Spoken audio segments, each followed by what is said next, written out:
اولین آزمایشی که میخوایم براتون تفسیر کنیم آزمایش CBC یا Complete Blood Cells هست که بهش میگن شمارش سلولهای خونی و بالای این آزمایش نوشته هماتولوژی. هماتولوژی یعنی خونشناسی که به مطالعه یافته‌های خونی، انعقاد خون و فرآیند خونسازی و هر چیزی که مربوط به درمان و پیشگیری بیماری‌های مربوط به خونه بهمون کمک میکنه. و اولین آیتمی که توی آزمایش CBC وجود داره وایت BC هست و همون وایت بلاد سلز یعنی شمارش گلبوله‌های سفید خون. همونطور که میدونین گلبوله‌های سفید خون در عمل سیستم ایمنی بدن خیلی مفیدن، ولی شاید فکر کنیم که اگر گلبوله‌های سفید فردی در بدنش بیشتر باشه بهتره.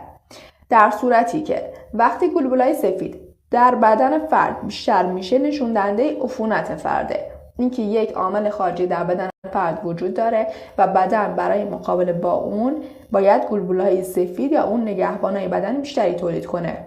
همونجوری که میدونین این نوشته ریزالت یعنی نتیجه های آزمایش فرده و این هم نوشته نورمال رنج یعنی رنج های نرمال این آزمایش ها هست. پس ما بر اساس این رنج های نرمال میتونیم بگیم آیا این نتیجه های آزمایش نرمال هستن بالا و پایین. این فرد نتیجه آزمایش وایت BCش هست 10,200 سلول در میکرولیتر. این واحد آزمایشی ماست. ولی نورمال رنج یعنی رنج نورمال آزمایش وایت BC ما باید 4,000 تا 10,000 سلول در میکرولیتر باشه. پس یک مقدار از رنج نورمال ما این وایت BC بالاتره و کنارش نوشته های، آزمایشگاه نوشته های. آیتم هست RBC که نشون دهنده گلبوله‌های قرمز خون ما هست و مخفف رید بلاد کانت هست که نتیجه این آزمایش 4,990,000 سلول در میلی لیتر هست و رنج نرمال ما هست 4.5 میلیون تا 6,300,000 سلول در میلی لیتر و این فرد توی رنج نرماله. و هموگلوبین دومی از HB نوشته هموگلوبین میشه. هموگلوبین پروتئینی در گلبوله‌های قرمز هست که اکسیژن رو به بافت‌ها و سلولای بدن میرسونه. پس خیلی مهمه، یعنی توی این آزمایش CBC یکی وایت BC مهمه، یکی هموگلوبین و یکی پلاکت که بعدا راجع بهش صحبت میکنیم. این آزمایش هموگلوبینش بوده 10.6 میلی گرم در دسیلیتر و پایینش نوشته L یعنی لو یعنی پایین تر از رنج نرمال. حالا رنج نرمال رو نگاه میکنیم چنده؟ 14 تا 18 میلی گرم در دسیلیتره و هموگلوبین این فرد 10.6 میلی گرم در دسیلیتره. پس از رنج نرمال ما پایین تره.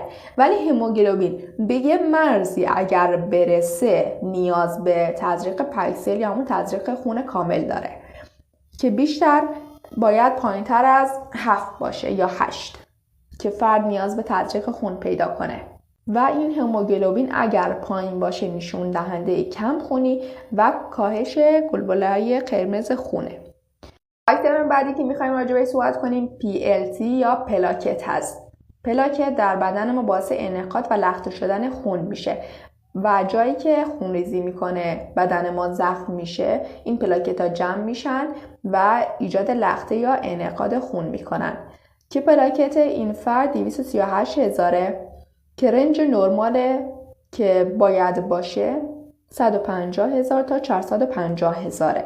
نگاه کنین اگر پلاکت خون شما کمتر از 100,000 باشه بهش میگن ترومبوسیتوپنی و باعث میشه که اگر جای از بدن شما زخم بشه خیلی دیر خونش بند بیاد و حتی ممکنه باعث خونریزی فعال بشه. و پلاکت بالای 500,000 رو میگن ترومبوسیتوز و اگر فردی پلاکتش بالای 500,000 باشه باعث میشه که خون در بدن این فرد زودتر لخته بشه.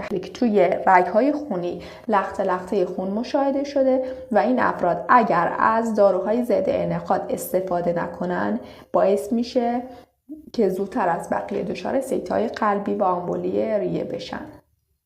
این چند تا آیتم رو توی این آزمایش داشته باشین و توی پست‌های آینده راجع به بقیه آیتما HB، HCT و MCV و MCH و بقیه صحبت میکنیم به طور کامل و اگر سوالی مشکلی دارین بپرسین حتما توی قسمت کامنت ها